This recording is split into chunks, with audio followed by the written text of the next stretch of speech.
My brother boasted, I told mom and dad to give me the house instead of you. They listened. I was heartbroken until my grandfather's lawyer said, actually, that wasn't their decision to make. When my brother saw the real deed, he collapsed in shock.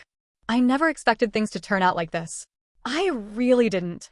But if my brother wanted to play dirty, he should have been ready for what came next. For context, my grandfather built a beautiful house in Charleston, South Carolina, right on the water. He poured his heart into that house. Every piece of wood, every nail, every detail had his touch. It was his pride and joy. My brother, Ryan, and I grew up visiting every summer. I had the best memories there, learning to fish off the dock, listening to Grandpa's stories on the porch, watching storms roll in over the bay. Grandpa always said, this house will stay in the family. And for years, I thought that meant both of us. Well, apparently Ryan had other plans. The betrayal after Grandpa passed, things changed fast. I had been living out of state for work, but Ryan stayed close to our parents. He had always been the golden child, the one who could do no wrong. I wasn't jealous of it growing up, but I should have seen the writing on the wall. One day, I got a call from Ryan. He sounded smug. Too smug. You don't need to worry about Grandpa's house anymore, he said. Mom and Dad already decided to sign it over to me. I froze. What? Grandpa left that house for both of us. Well, he laughed, not anymore. I told them it made more sense for me to have it since I live here. You're out of state, and honestly, what would you even do with it? I could feel my heart pounding. Ryan, that's not their house to give away. Grandpa owned it outright. Well, they're his next of kin, genius. They get to decide what happens, and they decided it's mine. So, sorry. And then he hung up. Just like that. I sat there in shock, my phone still in my hand. I was angry, furious. But more than that, I felt something break inside me. Grandpa had promised me that house would be ours. He had told me over and over, don't let anyone take it from you. But somehow Ryan had done just that. Or so I thought. A lawyer's call changes everything. I couldn't just let it go. I had to know how this happened. So, I made a call to Grandpa's lawyer, Mr. Callahan. He was an old friend of Grandpa's, a no-nonsense type of guy. When I told him what Ryan had said, there was a long pause. That's interesting, Mr. Callahan finally said. Because that wasn't their decision to make. What do you mean? Your grandfather never put the house in your parents' names. It wasn't part of their estate. He had a separate trust. I sat up straight. What? I need you to come to my office. I have something to show you. I booked a flight immediately. When I got there, Mr. Callahan was waiting with a thick folder in front of him. He pulled out a document and slid it across the desk. This is your grandfather's final deed of ownership. He never transferred it to your parents. He put it in a living trust. I scanned the document, my hands shaking. There, in black and white, was the truth. Grandpa had left the house directly to me. Not to my parents. Not to Ryan. To me. My head was spinning. Ryan told me they signed it over to him. They tried, Mr. Callahan said with a smirk. But they couldn't. Because they never had the legal right to. I stared at him, realization dawning. So, the house is still mine? Legally? It's been yours since the day your grandfather passed. Time for some payback. I don't think I've ever driven faster in my life than I did to my parents' house that day. My hands were gripping the steering wheel so tight I could barely feel them. When I walked in, Ryan was sitting in the living room with a drink in his hand, looking way too comfortable. My parents were there too, avoiding my gaze. They knew. They knew. Ryan smirked. What, you here to beg? I threw the deed down on the coffee table. No, I'm here to tell you to get the hell out of my house. His smirk dropped. What? Mr. Callahan had given me copies of everything. I pointed to the document. Grandpa never left the house to Mom and Dad. He left it to me. Legally, you don't own anything. My mother finally spoke. Now, honey, you didn't think to tell me the truth? I snapped. You let him believe he could just steal it? Ryan snatched up the papers, his face going pale as he read. This has to be a mistake. It's not, I said. You lied. You tried to take something that was never yours. And now, you have 48 hours to get out. My father stood up. Son, be reasonable. Ryan has a family. He needs that house more than you. I couldn't help but laugh. Grandpa left it to me. You don't get to override that just because Ryan wants it. Ryan was shaking now, still staring at the papers like they'd change if he looked long enough. No, this isn't fair. I was supposed to have it. I told them to give it to me. That's the problem, I said. You thought you could just take it. But Grandpa had other plans.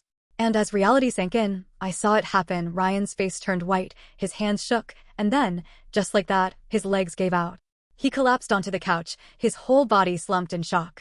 Ryan sat there, gripping the papers so tightly his knuckles turned white.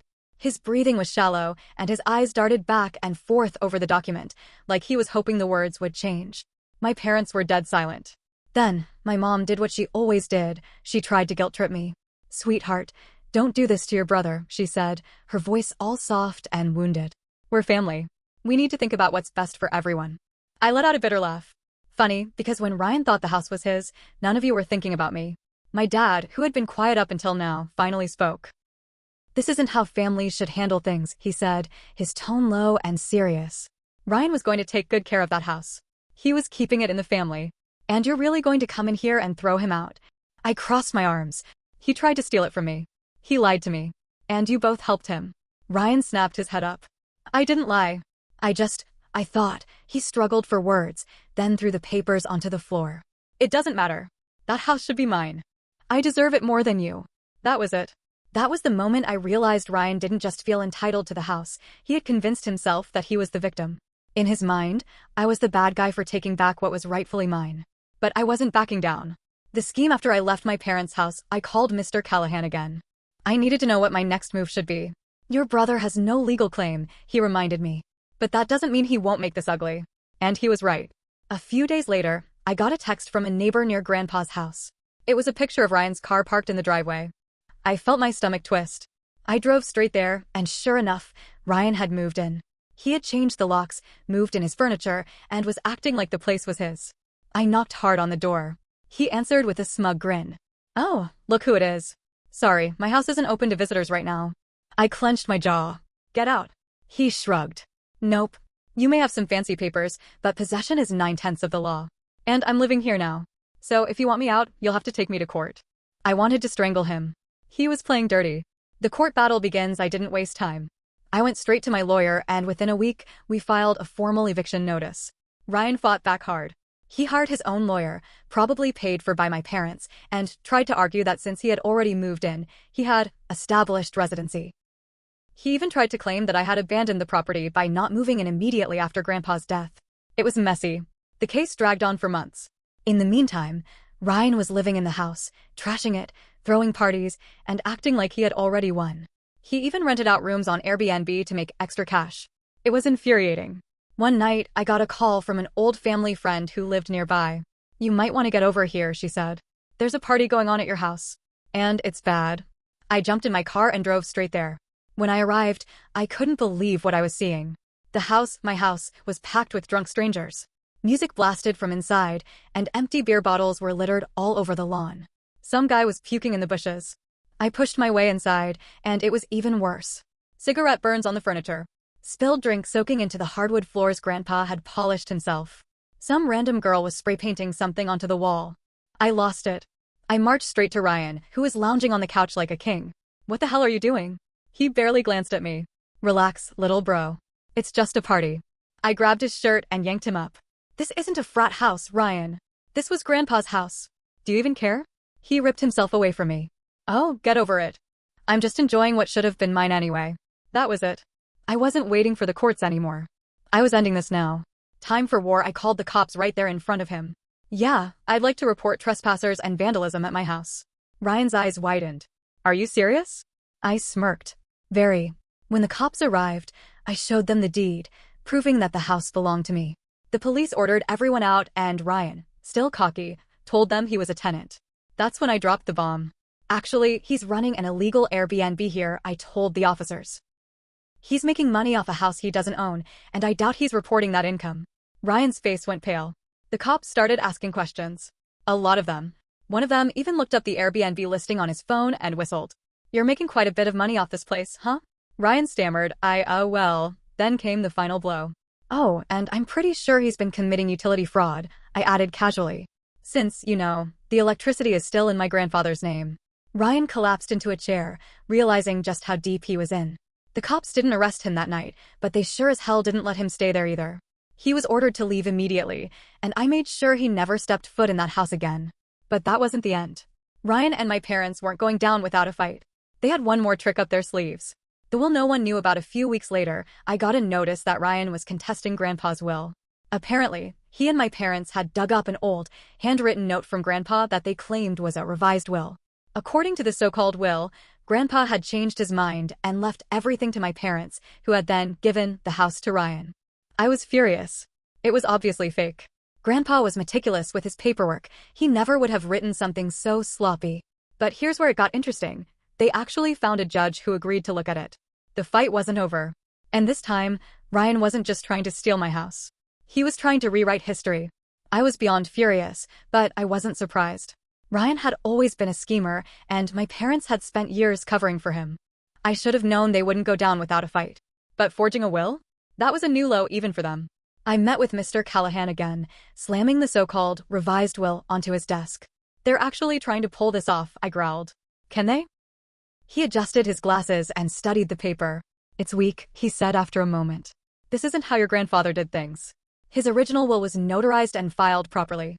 This? He shook his head. No witnesses, no official stamp, just some scribbled words on cheap stationery. But can they win? I asked again, my stomach in knots. Mr. Callahan sighed. They can delay things. If they push hard enough, this could drag on for years. I clenched my jaw. That was their plan. They knew they couldn't win outright, so they were trying to exhaust me, bleed me dry with legal fees until I gave up. Well, they underestimated me. A hidden letter changes everything just when I thought things couldn't get more insane. Fate intervened. A week later, I got a call from an old neighbor of my grandfather's, Mrs. Thompson, an older woman who had known my family for decades. I found something, she said in a hushed voice. She invited me over, and when I got there, she handed me a yellowed envelope. Your grandfather gave me this a year before he passed, she explained. He told me to hold on to it, just in case there was ever trouble with the house. I opened it, and my breath caught. Inside was a letter from Grandpa, signed and dated, with 2 witnesses. It wasn't a legal will, but it was damning. He wrote about how much the house meant to him, how he wanted me to have it, and, most importantly, how he knew my parents would try to interfere. They've always favored Ryan, the letter read. They don't believe in fairness, only control. I am leaving this house to you, not them. Do not let them take what is rightfully yours. I was stunned. Grandpa knew. He had seen this coming. And now, I had proof. The courtroom showdown armed with Grandpa's letter, I was ready to shut this down for good. When we got to court, Ryan and my parents were sitting there, smug as ever. Their lawyer droned on about the new will and how it reflected Grandpa's true wishes. Then it was my turn. I stood up, handed the judge the real will, and then, just as Ryan was smirking, I pulled out Grandpa's letter. My grandfather anticipated this, I said, loud enough for the whole courtroom to hear. He knew you'd try to cheat me. And he put it in writing. Ryan visibly flinched. The judge read the letter carefully. Then she looked at my parents. So, you're telling me that your father, who had all his estate documents professionally handled, suddenly decided to change his will by handwriting a note on loose paper, with no witnesses, while he had a lawyer on retainer? Silence. Ryan's lawyer shifted in his seat. My mother's face turned red. My dad coughed uncomfortably. The judge sighed. This new will is invalid. The original stands. I should have felt relieved, but I knew they weren't done yet. Ryan's final act of desperation after losing in court, Ryan went into full meltdown mode.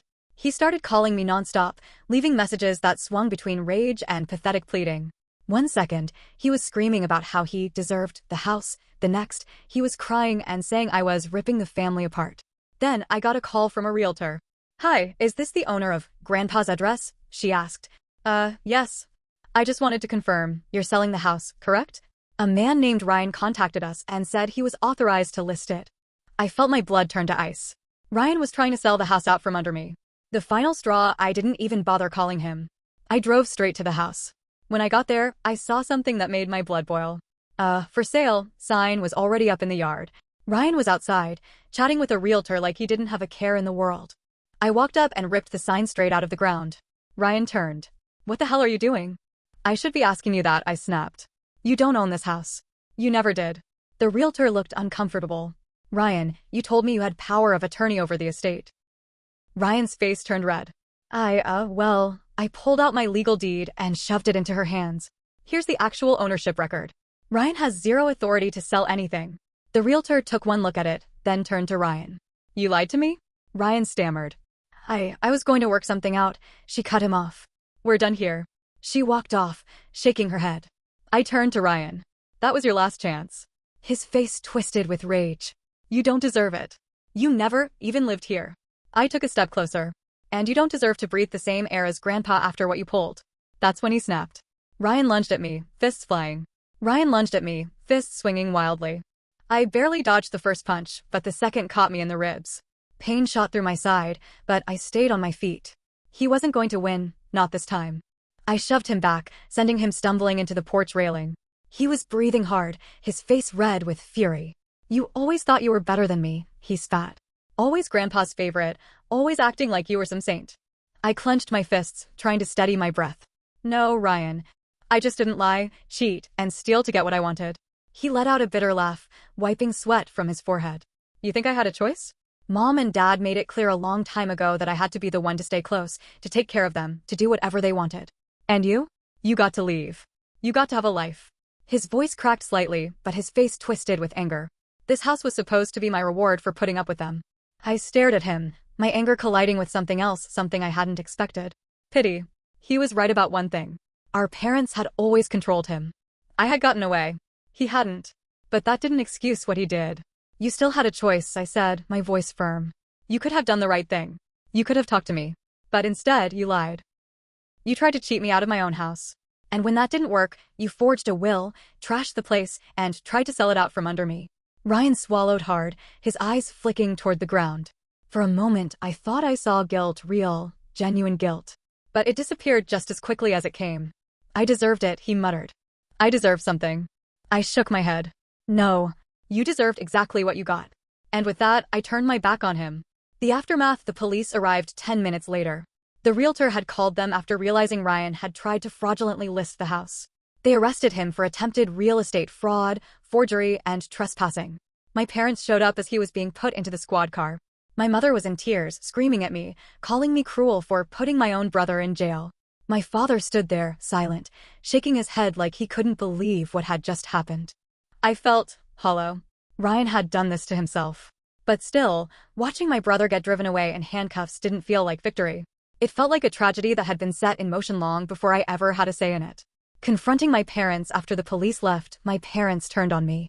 This is your fault, my mother hissed. If you had just let Ryan have the house, none of this would have happened. I let out a bitter laugh. If you had treated us equally, maybe Ryan wouldn't have turned into the kind of person who tries to steal from his own family. She recoiled like I had slapped her. My father finally spoke. You're not blameless in this. I turned to him. No, but I didn't forge a will. I didn't commit fraud. And I didn't destroy my relationship with my own brother over a house. He didn't respond. He just turned and walked away, my mother following behind him. That was the last time I spoke to them. Moving on the house was mine legally, officially, and completely. But it didn't feel the same. The warmth, the memories, the love Grandpa had poured into it, it all felt tainted by what had happened. I spent weeks repairing the damage Ryan had done. Scrubbing the walls, replacing furniture, sanding down the scratches in the wood floors. But no matter how much I cleaned,